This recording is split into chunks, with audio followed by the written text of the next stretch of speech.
Welcome to another show and be inspired. And for sure, today it will be very interesting again. Liz Larson, the mad scientist, is today with me. And yeah, she studied brain and so much more and is helping doctors, but also others to really, yeah, I would say, uh, develop or disrupts himself somehow, I would say, really to come to the true nature and yeah, set free all the power. And we just had a short talk before, and I talked about the billionaire spirit or mindset, and she said, "Yeah, but a lot of people don't understand that they also need to. Everybody needs something." So, Liz, welcome. Nice if we have the chance to talk here. And so, what is it what people really need? Well, thank you for having me, Wolfgang. It's so much fun to be on another UK health radio show. And before I answer that question, I want to say I love the word you use for people to disrupt themselves. That's a great word, a great phrase. And it's exactly what people really need. They need to be able to disrupt their patterns in their lives. And their patterns are actually in the nervous system. I'm a co-creator of a company called Cognomovement, along with Bill McKenna, and we're the nervous system experts. But we refer to the nervous system equally to the subconscious because it's the function. It's the thing that learns and takes in all the information around you and then decides whether or not it's a threat and reacts. So Mhm. it's in control of 95% of everything you do. So if you can disrupt what your nervous system believes is a threat, you can literally transform any area in your life and really, really quickly. Not years of meditation, not years of therapy. Sometimes it's instantaneous, the change, because the nervous system is actually a really smart part of our body. I don't know if you can call it an organ, it's many organs put together, but it really is smart. And when it sees that it's draining energy on something that's not true, it changes instantly and automatically. It's an autocorrect. Mhm. So, this is what we say people really need. And I'm going to steal that from you. They need to disrupt their patterns. Yeah, that is interesting. You said that you compare it to the subconscious, this, or is it is the subconscious? We interchange them. It is the subconscious. So, Mm. here's a really interesting question. Wolfgang, do you know where your subconscious is? Can you point to it? No, it's just a No? field or like the software in a computer. Yeah, actually, the term is an idea. Yeah. It's an idea that was forged. Freud was one of the ones that really brought it to the forefront, though he was not the initiator of it. And it's actually this term subconscious that has become a huge monster in our lives. Yeah.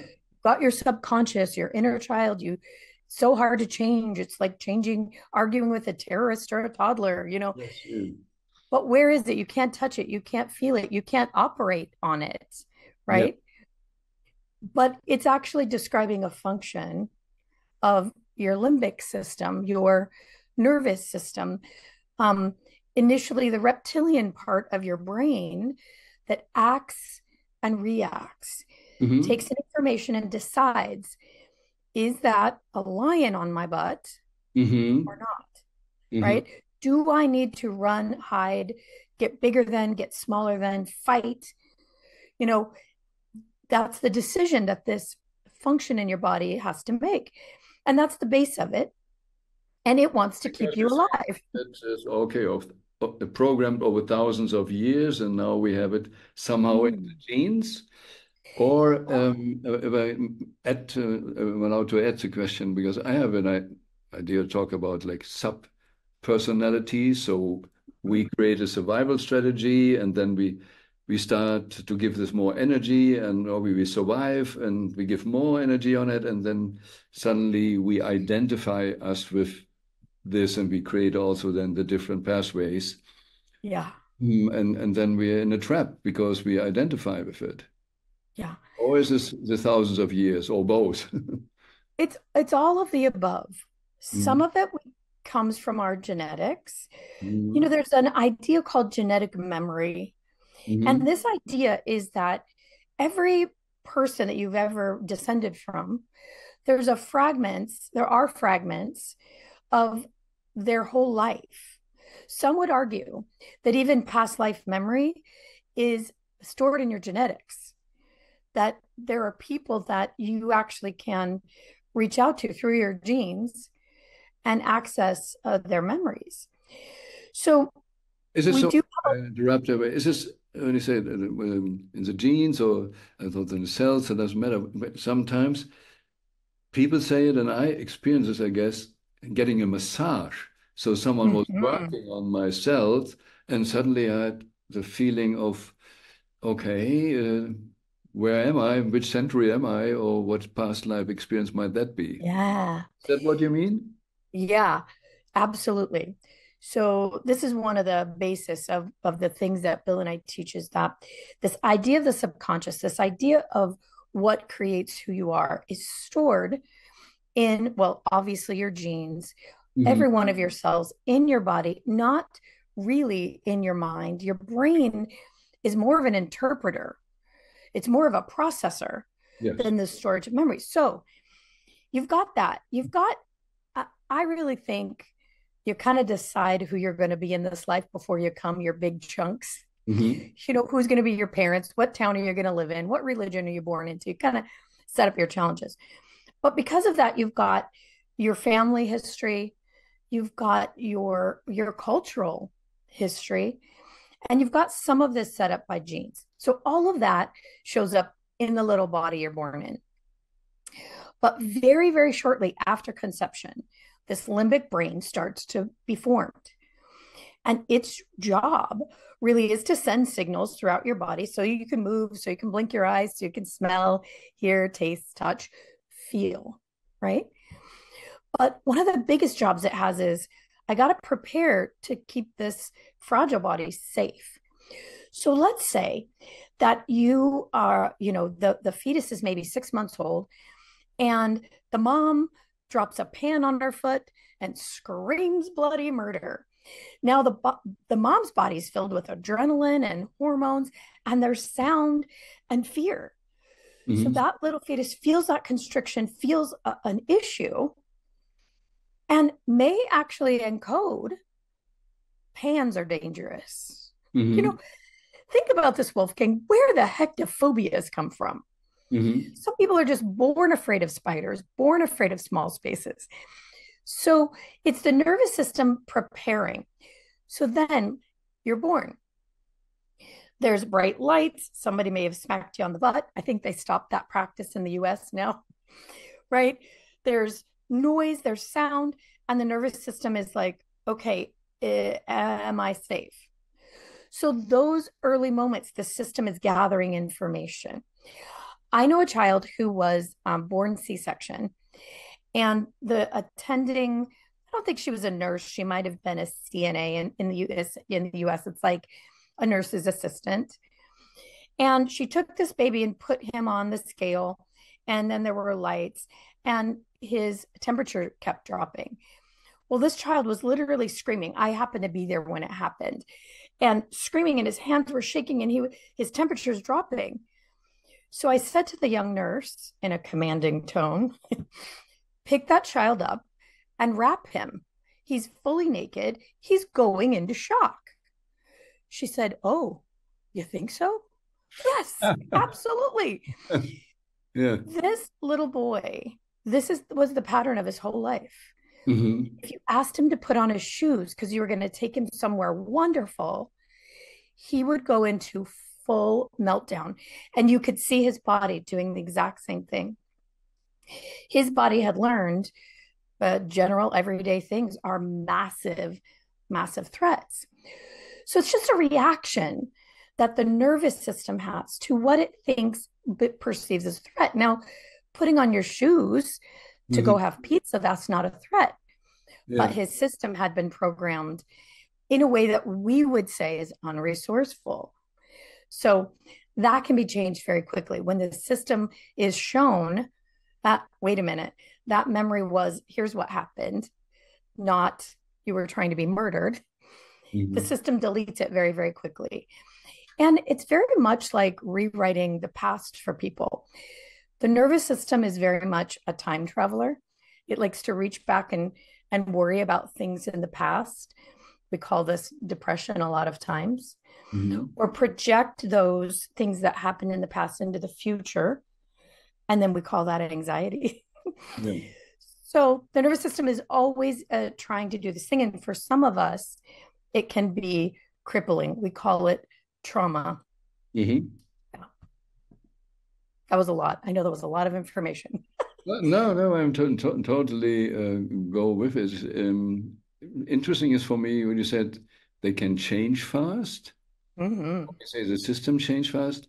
How Yeah. much, when you say when they get it, where it comes from, how much is a change just simply on the system level, on the 3D level, or how much is the consciousness involved, Oh, observing it then different and say, okay, I got it. I don't need to do this again. that is an amazing and perfect question. It's exactly the right question, and most people don't ask it. So, when the nervous system releases the energy involved in that pattern, so let's take the little boy who was, constantly going into a form of shock, Mhm. huge amount of energy, headed that way for that pattern to run. But also, it encompassed his whole life. You can imagine how popular that kid was in his family and in school, and, you know, but you would call this a low level of consciousness because he had no awareness. The inability, his nervous system kept him unaware of what that looked like in the rest of the world. It kept him unaware that it prevented him from actually having fun and having great experiences. Mhm. So, Mhm. consciousness is the awareness we have right now. And it turns out that that consciousness is related to the amount of available energy in the body to allow for awareness. So Mhm. we have a machine that's You called say the available. Do you mean there is no more energy or there is more energy, you don't have the access? okay. So for example, there's a machine. It's called the BioWell machine. Hmm. Dr. Korotkov out of Russia created it with the Gaia Hmm. Association, Gaia TV. And what it does is it measures voltage in joules in the body, Hmm. and it has the ability to measure all the organs and the energy going to those organs. Hmm. And so what we discovered really early on by accident is we would kind of use this machine. A person would come in with one of these big, quote unquote traumas, big life issue, the Hmm. biggest. We've seen the biggest. Hmm. And their voltage, their joules available were low. They Hmm. need to be above 50 to be Hmm. healthy. Dr. Tennant out of California, who does a lot of work in voltage in the body, said above 50 is a healthy human. We would see them in 28, 30, low. They would do a single Cognomovement session, which we directly access the nervous system and show it how to change itself. The body gets to see not only the initial problem, the initial trauma, but the stacks of things that related to it. And they all have a very similar feeling, a very similar sensation in the body. So we get the system to focus on that, find the other end of where the brain is interpreting, and it collapses that pattern. Immediately after, we do another BioWell reading, and we would see the voltage jump by 25 to 30% immediately. Okay, so your question was about consciousness. So, how do you evaluate consciousness? Who's the judge of that? Well, you watch what the life looks like. So, let's say they're down here in fear and anger. And I don't know if you're familiar, if the audience familiar with the David Hawkins scale. He kind of put these in I just had on my measurements lips of to energy. ask. Yeah. Yeah, Mm. measurements of energy, right? Yeah. So down in fear, I believe is like 125. And you see the things that go with that, very reactive, very judgmental, anger, outbursts, that kind of thing. You see that in their whole life. After the session, in the weeks that come, and we continue to measure in the weeks that come because we follow up with people, all of a sudden they're up in neutrality, 250. They've jumped, 100 and I don't math, but let's say 150 points. They're like, that issue doesn't bother me anymore. Mm-hmm. Or this is the weirdest thing, Wolfgang. They'll say, I never had that problem. And they really don't remember. Because once the nervous system's not obsessed with it, the mind it just doesn't give a crap about that thing. And they'll literally say, oh, I didn't have that problem. We have to show them. But you see the life start to equal a higher awareness level. They have the ability now to have kindness for themselves and other people. They have the energy to serve others or to do things that help everyone and themselves. Yeah. That's what we see. So again and again, hundreds, thousands of people, really, we've seen where these patterns change, the voltage in the body is increased, and consciousness changes. However, it's not only consciousness. They're able to now heal because the body has energy to heal. That's all. Yeah. Seems like a miracle. It's just available energy. They look younger. They feel healthier. So everything begins to change from that point. Okay, energy is anyway enough. It's just a question, are we blocked or somehow? When you said also they can't remember, I never had this problem. I'm working also with a kind of picture about the timelines and everything. Mm-hmm. Yeah. If you just live on one frequency, and that's why also then you can say, oh, you predict the future, but if it's on the same frequency or palm reading on the same frequency, maybe you can predict the future, the so-called future. But if you change to a different frequency, there is no old past.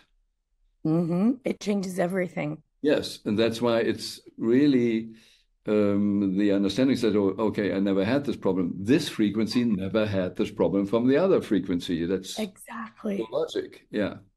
This is so interesting. It's so much fun. Mm-hmm. We realized almost from the very first initial trials of Cognomovement, Bill was messing around with it in the early days, that it changed, reality changes. Yeah. Reality absolutely changes. Yeah.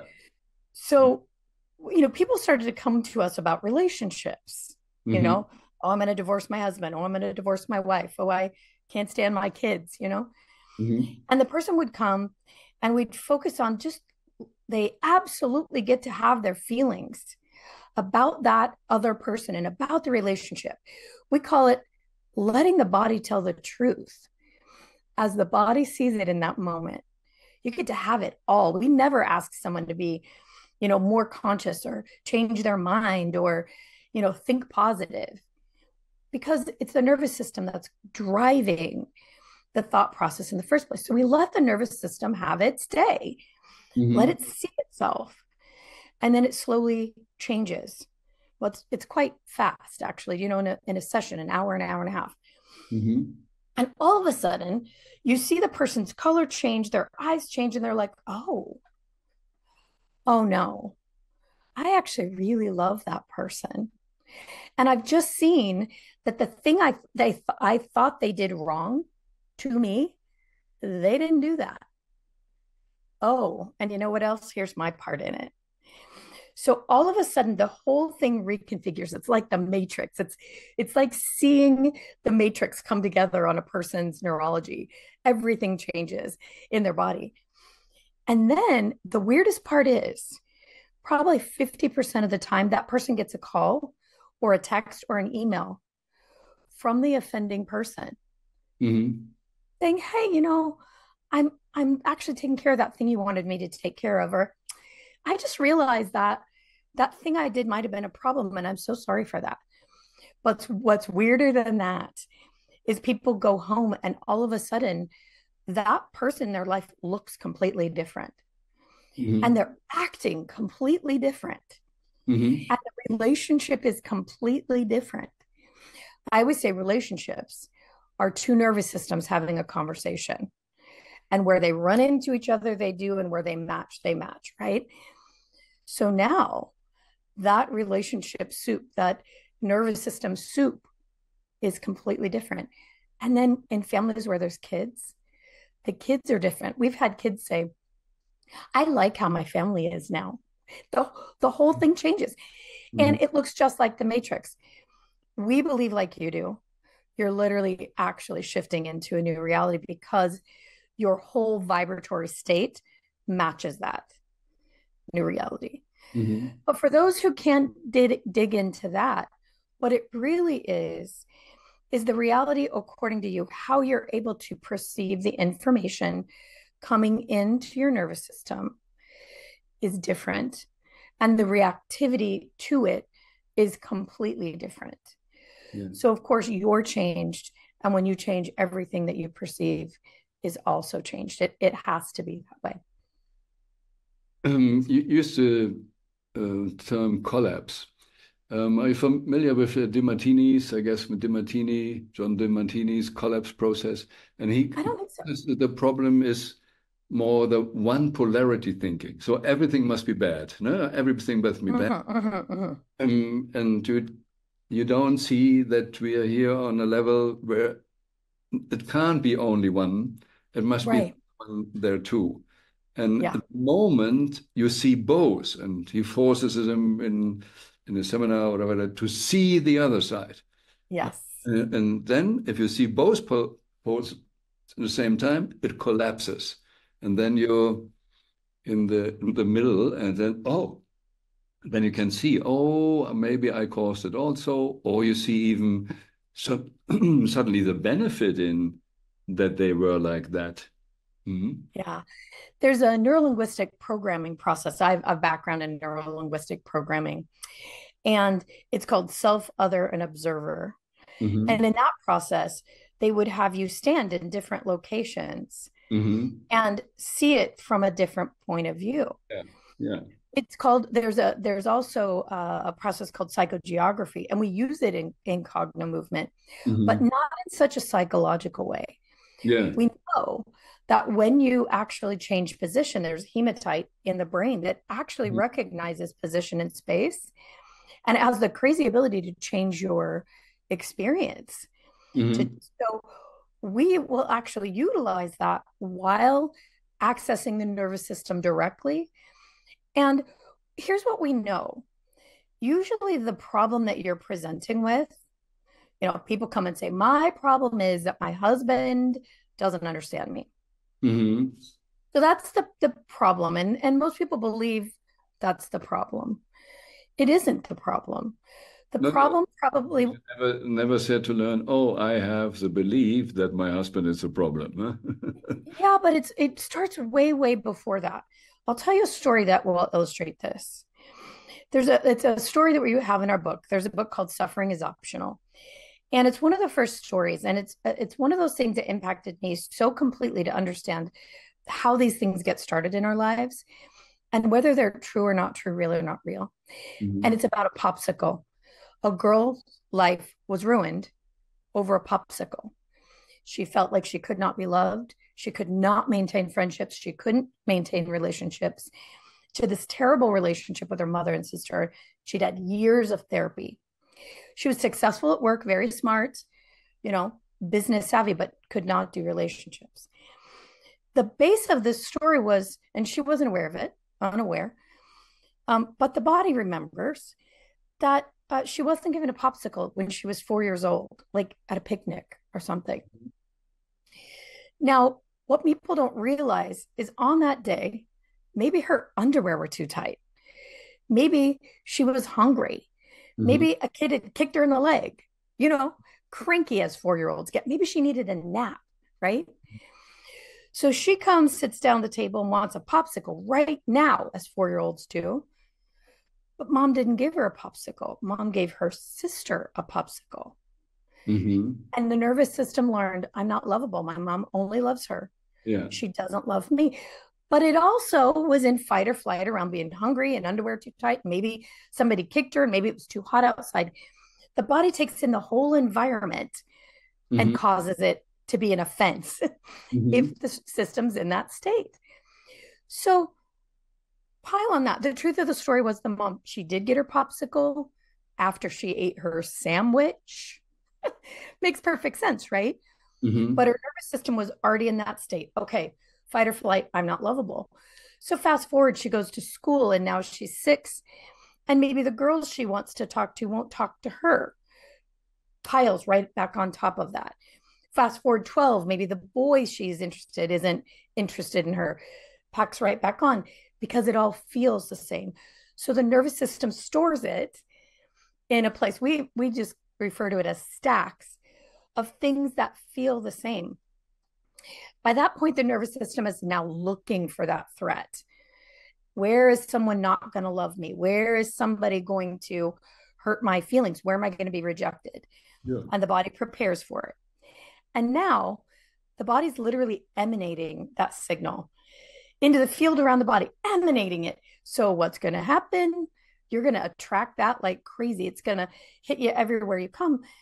And it really becomes your truth. So fast forward, and this person is in therapy, with mom and sister, and mom and sister, like, we love you. I don't know what's wrong. It's not about mom and sister. It's not about their offenses. It's about a lie that her nervous system told to protect itself at 4 about a popsicle. Yeah. Once collapsed, all of a sudden the person could see, oh, yeah, my mom was really good to me. Oh, yeah, my mom loves me. Oh, yeah, that person liked me too. Oh, it collapses so completely and so instantly because it's built on an untruth. So, this is the problem with showing up at seminars or therapy or surgery. This is my problem. It isn't.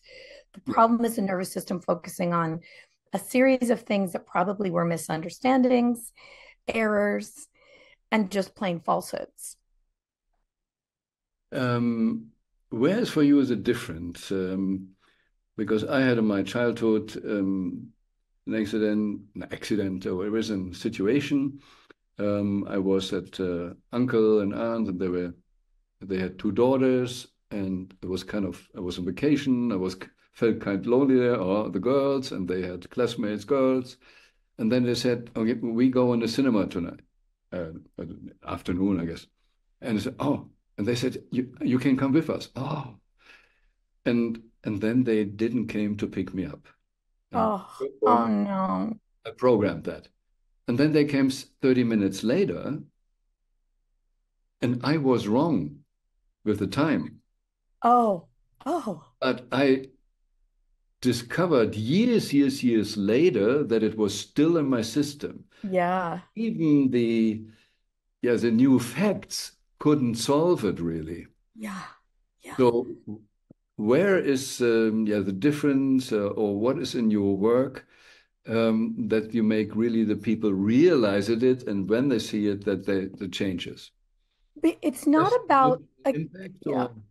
Again, it's not in the logical mind. The logical mind will hold on to those things Hmm. because it's interpreting the feeling in the body.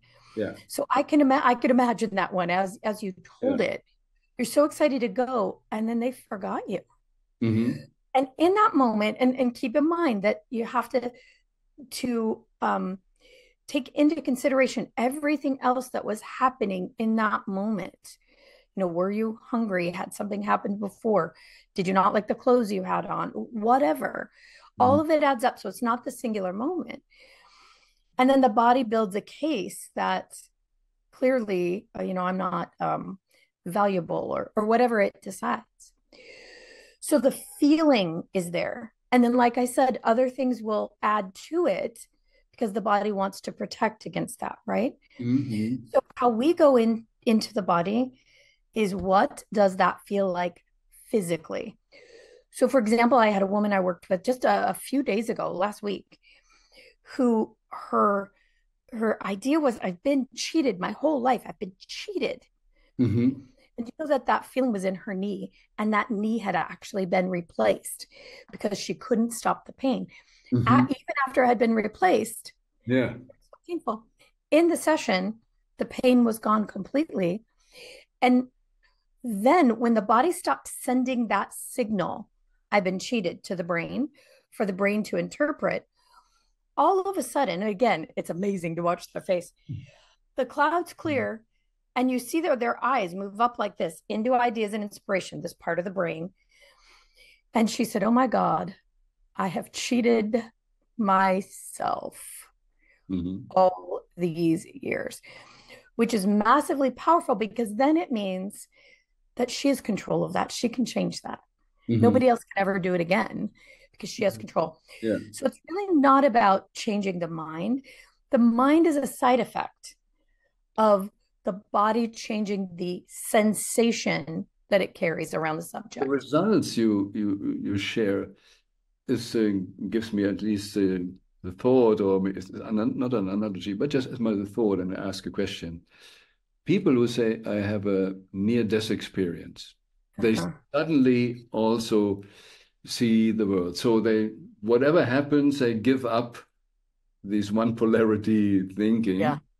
And is it something what not so dangerous what you're doing, but somehow um, I say also the cortex here needs to explode, and then you can see the truth. That you, at least the old persona needs to die. Yeah. So, Wolfgang, you ask all the right questions. Thank you for that. All the right questions. This is exactly true. It is like having a near death experience without having the near death experience. Mhm. In a near death experience, there's something so, I guess you could say, wrong, something so profound in the body that the body perceives it, that it has died. It lets go. The nervous system lets go of this reality for Mhm. at least a short period of time. And I think a person's higher self, their real consciousness, gets to take over for that little bit, and very quickly releases these codes, these patterns in the body that have been holding on to perspectives that have to do with this lifetime. Yeah. Mhm. So, and then you see everything is differently. The world is a different place. You know that it's not what you believed it was before. And that is what happens with Cognomovement sessions. Many people do it for themselves. Most of us do it daily.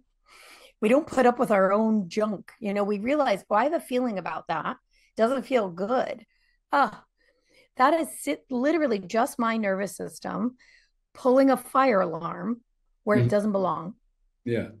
Let me quickly sort that out and get my nervous system to neutral to see what's really happening. And even Is five this minutes of always it, a machine, or is this more a kind of meditation technique? no, no, no. Well, I don't know. People on radio can't see me, but we use Hmm. this funny little ball. Hmm. And uh, our work is a combination of many, many things that work in the NLP tradition. Hmm. We use cross body stimulation, Okay. Hmm. being across the center line of the body. Hmm. We are constantly shifting hemispheres of the brain. Yeah. We use eye position and eye focusing. If you're working with a practitioner, you're finding where there's Hmm. nystagmus in the eyes. Yeah. So where the eyes don't want to move, where Hmm. the eyes won't go, where the eyes are painful, where the eyes are actually functionally blind and the person doesn't know, Hmm. those are the brain's end of that nervous system pattern. Hmm. So we combine the brain and the physical sensation, no matter what it is. Could be an emotion, could be a physical pain, could be an illness, to collapse and change that pattern. And it's literally just the body correcting itself. So here's an interesting example. One of our practitioners woke up with spots all over her face, and one doctor thought it might be shingles. Hmm. So she did a session for herself where she actually provided stimulation to those sores and then looked to find the place in her vision where her eyes didn't want to move, or there's soreness or stiffness or blindness. And then combine that with what she was feeling in her body, and it was hatred and anger that she said felt like it was ancient. And as she did that on each one of those wounds, they dried up and disappeared in the moment. She went back to the doctor the next day and he couldn't figure out what happened. So her body was letting go, releasing or expressing Yeah. something deep in her system that was actually ready to come out. Yeah.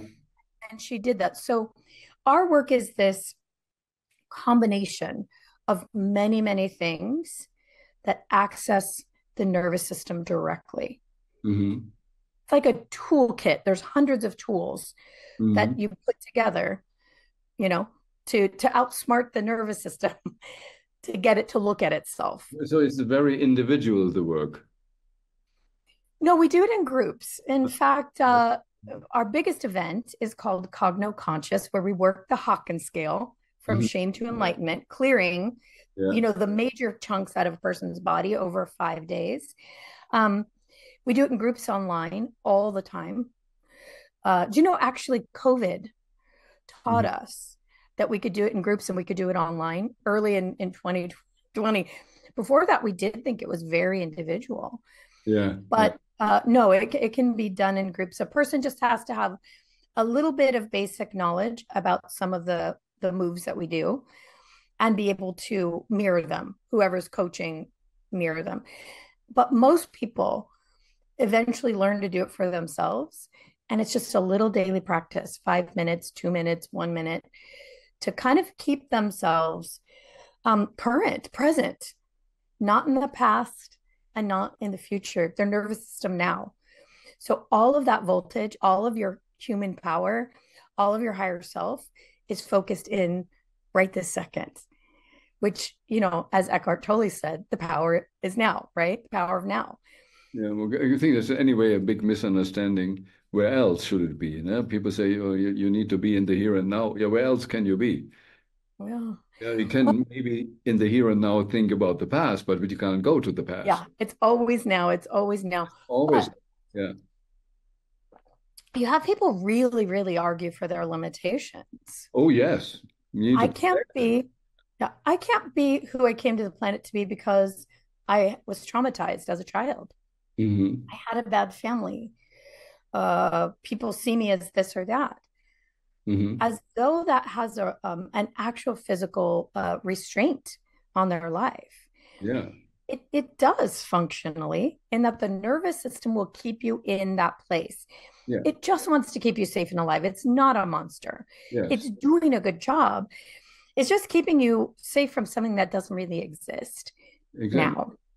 But it's like we said, if you have a subpersonality, you identify with the subpersonality, then you can't change. You need to protect Yeah. the subpersonality. Yeah. Yeah. This is the thing, Wolfgang, that I love about our work so much. And for myself, after a short time of doing the work, and we really do the work ourselves, Bill and I, and all of our practitioners, we do it daily because we know the value. Mm-hmm. I started to realize that I was becoming who I came to the planet to be. Mm-hmm. I was becoming my real self, Yeah. not myself based in all the fears or the shame or the pain or the anger. Early on, this is interesting. In one of the sessions, I discovered my core limiting sensation, and it was also at 4 years old. Mm-hmm. And it was a funny thing. When you have this experience, you actually will witness the Mm-hmm. moment in time in a flash. You'll see the whole thing 360 degrees for what really happened, because our memories are so corrupted.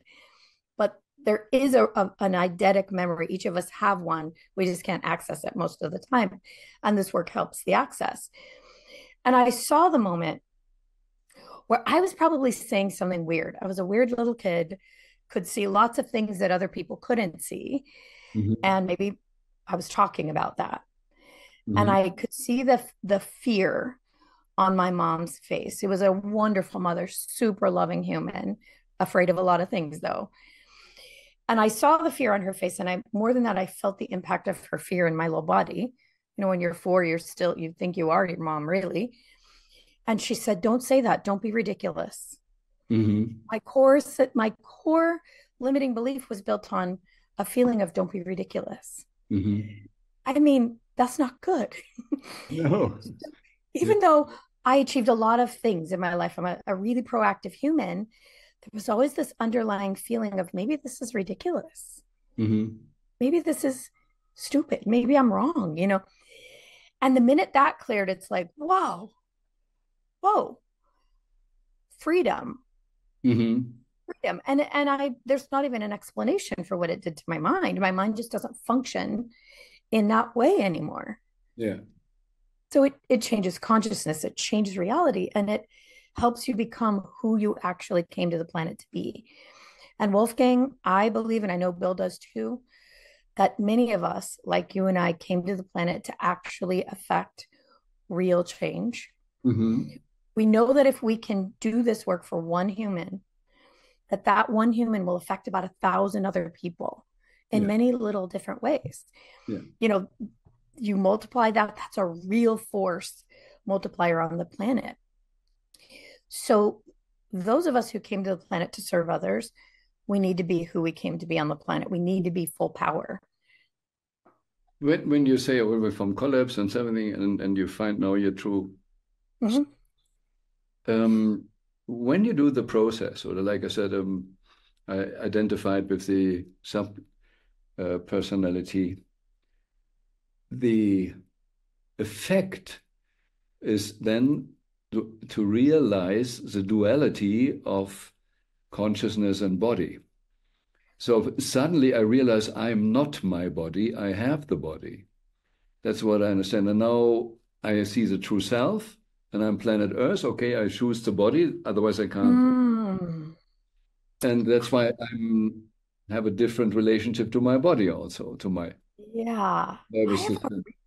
I have a really different perspective on that. Mm-hmm. We are a higher self. We know that. We know we're much bigger than this and we're in this body having an experience. So Mm-hmm. that is an understanding. So I agree with you there. Yeah. But in spirituality and consciousness work, we are constantly trying to get out of this body. We're constantly trying to get higher. We're constantly trying to astral project. Mhm. We have abandoned and villainized this physical body.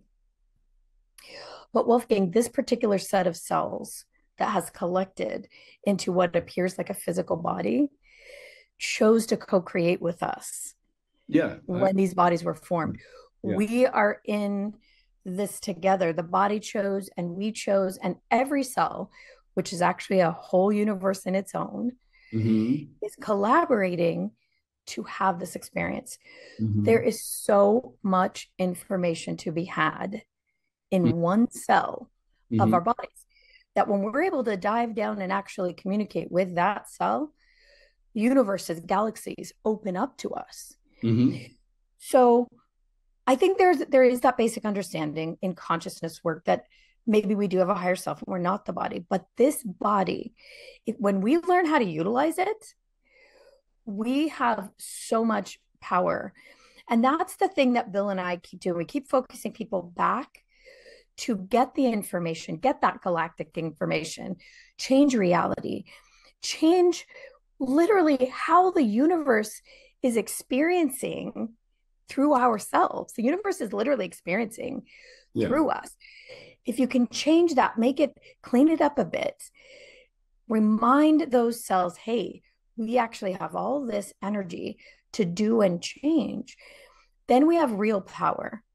I think there's been a bit of a disservice and in wanting everyone to get outside the body, look outside the body. There will be a time when you die that you'll be completely outside the body.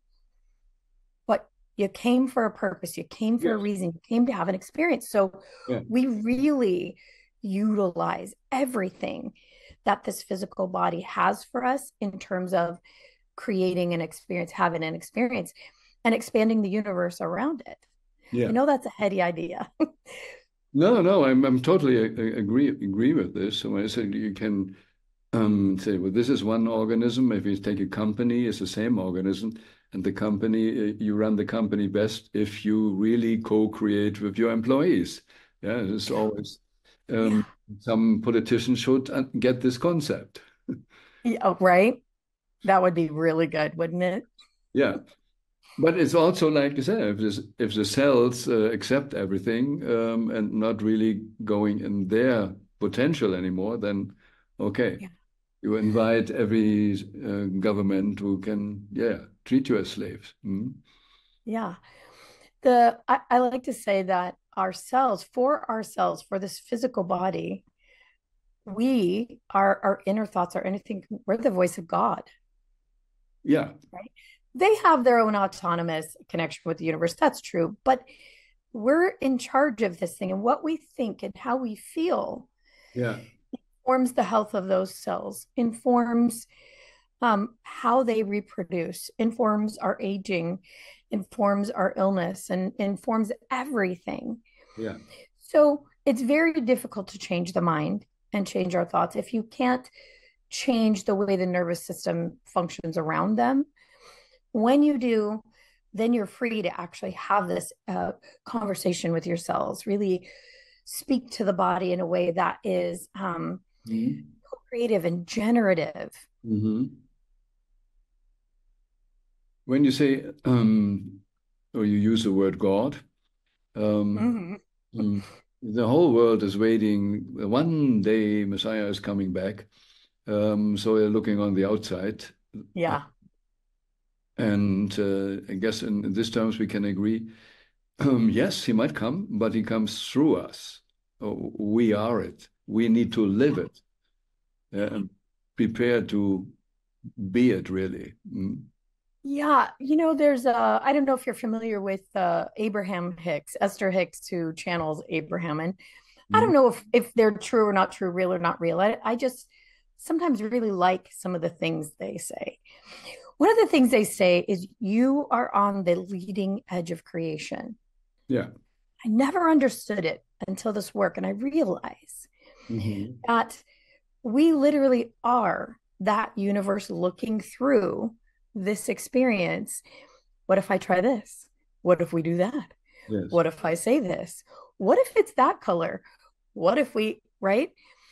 And so all the things, even the things that we consider wrong and bad, are an experiment of the universe just trying things on. And in that way, it expands and expands and expands. Yes. For me, that's what God looks like. It's the ultimate constant little creation. If you look at the detail in some of the flowers we have on this planet, some just in the yard, they are so incredibly beautiful and strange. I can just imagine Yeah. the creative energy going, well, what if we try this? Change that gene and then it'll be pink. Do that, and then you end up with a platypus. Change it this way, shift it that way, just a little. And if that is happening over galaxies and galaxies and galaxies, you can imagine the riotous, joyous, creative expansion that's happening.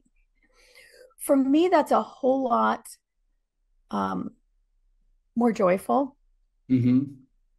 higher consciousness than the idea that there's a white guy sitting with a beard and someday he might smack me Yes. and burn me for eternity. Like, I Yeah. just don't think that a generative universe like we have would utilize its energy in that way, unless maybe it's just one more experiment. And yeah, and he changed also, and there were a lot of. If we go into this, in 2000 years, there was a Jesus, and if you really look at the history and how did he look 2000 years ago, it was Yeah. not the guy we No. see today. It's just it didn't exist. Well, No, but it's different cultures do it, and they need to use the words people understand at that time. mm-hmm. And I guess 2000 later, we can have a different terminology and doesn't like the Yeah. content field, like it's always a co-creation. We Yeah. create field in the family and everything, and it's not up to us to wait. So we should really get the consciousness that we are always creating a with, like you said, that, oh, I created that with this drama. Yeah. And There's something really interesting about this that we all miss. That, do you know, if someone were to show you a video of just butterflies and there was no talking about it, it was just these beautiful, peaceful butterflies. For a few seconds, probably about 30, you'd be like, oh, that's really pretty and interesting. Mm-hmm. And after that, you'd be like, oh, this is boring. But it's the most peaceful, beautiful thing, right? Yeah. We don't like that. We don't like it at all. So what do? We write stories about people and their drama and their trauma, even though we have it in our life. And we Mm-hmm. say, I want peace. No, you don't. Because you're going to go read a novel where somebody blows someone up or cuts someone's head off, or you look back in history to the most horrible thing for entertainment, right? Yeah. We then are constantly creating ideas and information that have conflict in them. People love video games. What's in video games? But conflict, a challenge to overcome, right? Mm-hmm. Even the most peaceful of us, even those of us who like harmony, will find contrast in our lives. We'll work our bodies until they're uncomfortable for fitness, we'll starve our bodies for diets. We will create conflict anywhere that we can so that we can overcome it. It's the creativity. How do I figure this out? Then we do puzzles. People for fun have puzzles with thousands and thousands of pieces that are all the same color. Why would you do that to yourself? You want the challenge. You want the conflict. So we tend to think like a conflict and negativity is bad and evil, and it comes from an evil source. And yet it's what we do so that we can continue to solve and continue to solve. The ones that you see monks sitting on a mountaintop and you believe they're fully peaceful, but the physical challenges they've had to go through to get there sometimes are horrific. Some of them are trying to actively mummify themselves by sitting in meditation. Like that cannot be comfortable. And from the outside, it looks very peaceful. But I tend to think that we forget that that's who we really are. We are creator beings. We are problem solvers. We like giving ourselves a problem and solving it. Mm-hmm. You just mentioned also the flower, the beauty Mm. of the flower and the development. Um, am I right when I just assume that the clients who had the collapse, from then on, they have a totally different, what to say, attitude or view on nature? Mm. Yeah, the first thing people say is, were these colors always like this? It, Mm-hmm. so what's super interesting is people will actually, because a big physical function of what we do is open up parts of the brain that weren't functioning before, and that affects your physical vision. So colors actually do look different. But people will realize, oh my gosh, there's been this beautiful tree in my yard. Mm-hmm. I never saw it before. Maybe it wasn't there. Um, you know, they will start to notice, like you might see a hummingbird now out of your peripheral vision, where Mm-hmm. you didn't have that vision before. You can now see it. And the brain will also reach for things like that now, Mm-hmm. simply because it has the energy to. Yeah. Before that, when the body's so focused on a perceived fight, flight, threat, right? Um, none of that outer world, none of that beauty, joy, peace, love, No, you can't. it's not really accessible. Yeah, it's just this experiment with the basketball and the you can run through it and you don't see it. Yeah.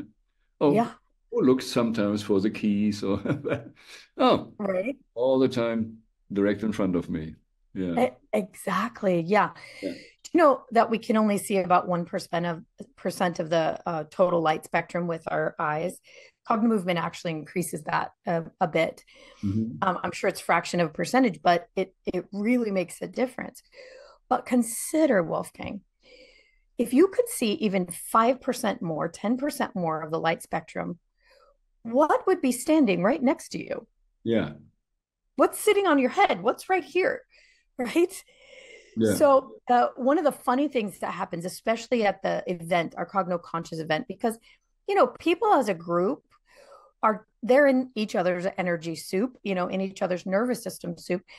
and they change together very, very rapidly. So a group in-person thing is very powerful. But many of them will all of a sudden say, I now can see the auras around a body. Is that normal? Well, yeah, it's just you're seeing the light spectrum off the body. We're all light, right? Yeah. Other people will start to be able to see things that are happening in the future. Mm-hmm. People will go home, and on the plane, we had 3 people at one event who called within the next days and said, I was in the airport and I healed someone. Is that normal? Actually, yes, that's who you really are. Mm-hmm. Physically, that's probably who you really are. You probably have a healer nature, and now you just have the available energy to do it. So it's so interesting what changes when all of a sudden the system, your own natural physical system, is open and has the energy to do those things. To access to everything what's possible. Yeah. Yeah. Yes. Liz, that is very interesting. And you said also you can do it online. So people Yeah. from all over the globe can contact you. Yeah. They want to have the experience. So what is the best way to contact you? Just come to cognomovement.com. It's Cogno, Mhm. cogno, like cognitive, and the word movement, cognomovement.com. And there's all kinds of things for every person at every level. We have free books, 2 of them. Suffering is Optional and The Tiny Book of Big Manifesting. Lots and lots of videos and scientific information. And then we have programs that are inexpensive that a person can start to do this for themselves. Mhm. People can make radically massive change just for themselves. Mhm. There are courses on manifesting, on relationships. And then, of course, people can work with Bill and myself or our practitioners one Mhm. on one. Mhm. And then there are our events. And Mhm. so, our event, big event, I don't know when this will air, is coming up in September. And I want to invite anybody who actually this resonated with them. There was something like, oh, that is what I've been looking for. You're Mhm. probably a person who's good for this event. It's a difficult event, it's a lot. But the people who come to it are those who are like, okay, I recognize that I'm ready to become who I came to the planet to be. Yeah. And I need just a little bit more help with that. So that's who those events are for. Super. Yeah. Liz, thank you very much for today. And we have already here a little bit more minutes than we can use for the UK session. So someone unfortunately cut something out, but we will have the whole thing on YouTube later. Wonderful.